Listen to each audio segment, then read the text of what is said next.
रायगडावर उत्खननात यंत्रराज सापडल्याचं आपणा सर्वांनाच माहिती आहे। पण हे यंत्रराज आहे काय, याचा उपयोग कसा व्हायचा हे जाणून घेऊया।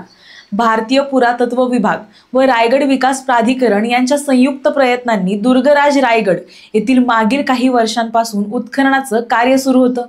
मागील 3 ते 4 वर्षांपासून गडाच्या विविध भागात जसं की रोपवे अप्पर स्टेशनच्या मागील बाजूस ते कुशावर्त तलावापर्यंत व बाजारपेठ ते जगदीश्वर मंदिर या भागांमध्ये जे शिवकालीन वाड्यांचे अवशेष आहेत, अशा जवळपास 10 ते 12 ठिकाणी हे उत्खनन पूर्ण करण्यात आलं।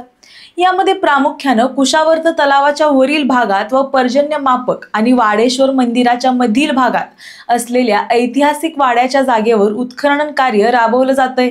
त्या ठिकाणीच हे प्राचीन यंत्रराज सौम्ययंत्र खगोलशास्त्रीय उपकरण सापडलं आहे। प्राचीन खगोलशास्त्राच्या अभ्यासासाठी, दिशागोल जाणून घेण्यासाठी व नक्षत्र ग्रह गणनेसाठी या प्रकारच्या यंत्रांचा वापर केला जायचा।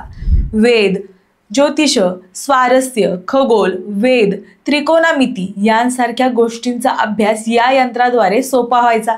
सूर्यास्त, सूर्यानोंद वापरणं, वसाहतींच्या खगोलशास्त्रीय गणना या यंत्रामागे असण्याची शक्यता अभ्यासक सांगत आहेत।